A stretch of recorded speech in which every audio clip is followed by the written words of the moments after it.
Orofo, mamema wakwaba emfa umbra GCN page so meeting edi adwoa sechi. Besra subscribe to my channel. Faunsa mi abe ono so. Ubenya notification. Ensema ekoso wo man mu biara. Ubenye bi atie anase ubenye bi ahwe ewo GCN page ha. Peace FM omo newspaper review omo ye no every morning bia na endra discussion omo ye no ene newspaper wo man mu nyinara daily guide newspaper bia and so omo de bebe bia omo ye ho discussion every morning bia na eno na odi ahenkan de etudwa ewo daily guide mu no o chese daily guide de aba na infoni ode bae no Sammy Jamfi na Asiedu Nkatie NDC for omo general secretary na fensu no right honorable Alban backbin omo miensa omo mfoni and the graphic news who in the dance no more ka and some omo kan na ne say general mosquito Asiedu Nkatie trotrofu penny di mendis amayoko na beka say hey Sammy Jamfi na kasa no your small baby o sa onim kra enti ne Ghana fonfa ne bone che no ana say NDC party no mo fa ne bone che because hey oya naive onim hwe na abofra nso no ye se bio abofra no ye e no hu okota ani o se aba na wo Sammy Jamfi a wo ne right honorable Alban backbin queen how dare you abowa right honorable Alban backbin obe NDC party ni mu achepa wabe minority leader wabe majority leader wabe minister MP and wasan so be speaker of parliament achese his excellency Nana Dankwa Akufo-Addo ni ho and vice president ni o maimu a ono no ye president o maimu no o sidan and na wo don to kwa no so into Asiedu Nkatie na o kase no chese Sammy Jamfi abofra so more baby small pikin enti no NDC fonfa no bonenten because ensem o keka no onim ni o keka onim ni o ye kra ankon fana Sammy nko ora Alban bagbin ne so ana na do no mampanin bedi achi ni ho ye president no wona na ku gidigidi se wa yo den enti no Asiedu Nkatie na o chese Sammy Jamfi ntokwa na ne right honorable Alban bagbin no emofrasem enti managana for enfane serious and as NDC party na enfane serious yenti nsema omde etudwa do no nyamfo Asiedu Nkatie amfo ni aba oye churchofo pani ema NDC amanyuku and right honorable Alban bagbin so ye kasamafo pani pa chamehene Ghana mrahye bedwafie Sammy Jamfi kasamafo de ma NDC amanyuku no empanifo twotwo wuro miensan Sammy Jamfi de manyinche no nti on de aminu ekuma and Asiedu Nkatie so ye me wofa wanyinche me honorable bagbin so ye me wofa no so anyinche me na asamba na Asiedu Nkatie aka wose akoda na ade unkoto ni asiaba Sammy Jamfi was a young man, young intelligent lawyer. Wabin power, wabin mu achese, wabin ye. Now so, and to kwa Sammy Jamfi shy our no for babbing sono. Ono Sammy Jamfi akwala ignorant. Unim the warrior. I read the years to catch and papa say a jafacha wom. Now we nim the warrior. San say we nim a nipa and friend of babbing na. Ask babbing. When in babbing, why minority SK babbing. Yes. Why minority leader?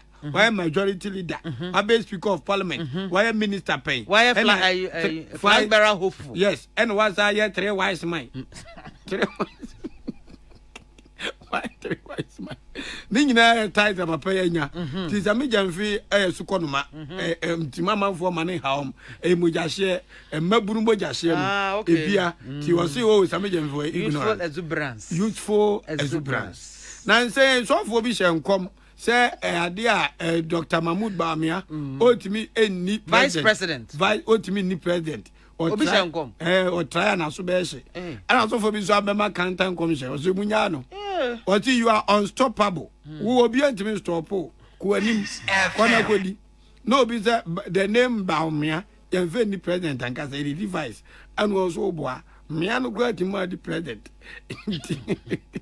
indeed obaka do say the name Bamia the president be oboa kwa for Asiama wono so afọ hwe ahyensem so ewo mamu na okokro bia asante kotokon go tumfo setu okọ no nchen na asemia paid oboka ta the informer asema kan say Ghana fo bia so den ba bia ni kwa so won ko asemi firi wona ebe yi nti omo omuta enkrochi airport lance no so wonim na akọ ho be dwiru dagu ye dwiru dan so gu a once the able to krokoye ma na aka Ghana for ho ye gege o so na ye hia compensation emfa cases so what me dey asi ho aban ko dwiru gu pe what me beje compensation kwakuafo ye sia ma say pempe no asi ni pain or ka kire mo say airport lance no kuma sia amanfo ofum no wo munyai wo nya na excavator nduru a obedwiragu na ontua da makran so emaw the informer the obokrata no eno no ma memfa the chronicle the obokrata and sorry so na chronicle e dia ban wo chese pressure group bi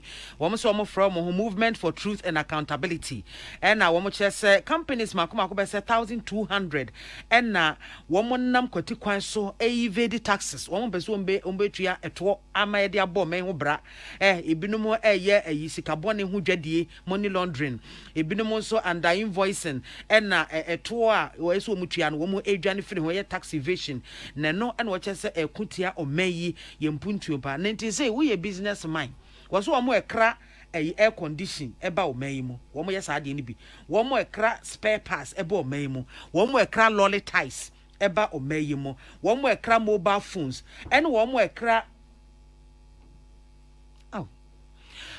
ene wo mo ekra electronic na de eku me kura na Asiedu Nkatie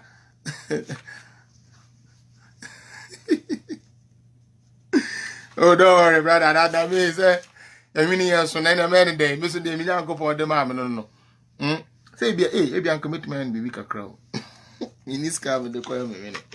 All right, Charlie, let's get to serious business. Some of we don't know who do my cheer. They be obeying the pabone. Now, let me move to Sammy Jemfi. Hey, Minia. We NDC new. We MPP new. Let me tell you something. So we leader, odi wenim. So one can okra, lead the whole party astray. See the American. So we leader only do so on no kwafo so on fa dignity so on fa no kra enye na dwuma. De bia no e de anum guase kese ebre party no. Adan na make sa. Mo call say mu koyi executives. Kakre someone one ni now we anas papa na say na friend no. Yeah, I believe that's his name. And this name might be. Oh no. All those guys were there. They chose look at Koko Anidoho.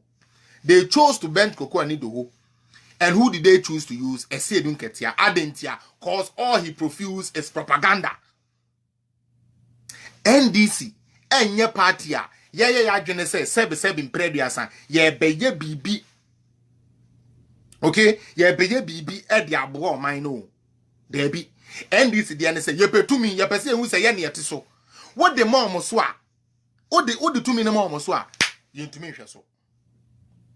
Na ye koyi Sammy Jemfi. I will confess here. Me na minim Sammy Jemfi. To be honest with you. And some koye sa election no. The only communicators of NDC and minim was Ameto Kwame, Fred Agbenyo, Kujedu Asare. Sometimes some papa will refer to Sam George.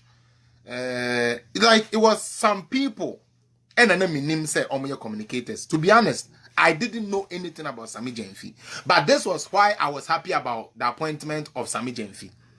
I was happy about Sammy Jemfi because me who say, hey, young boy and I yet to me a man of big positions, then this is the time for we the youth.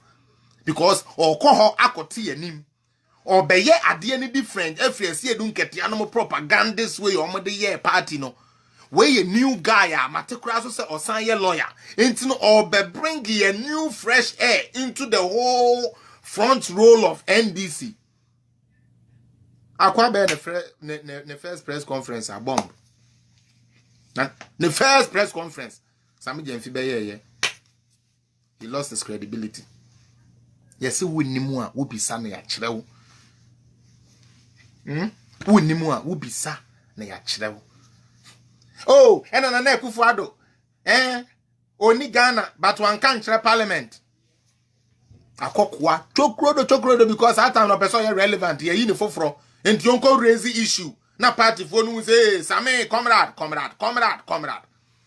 na Sammy uko jina ho etwa antro ko jina ho ko twa antro se kufu ado ankra and wo had na eduru su jina parliament ka kira wo say wo your trofo because papa ne kon ne letter ni e kind parliament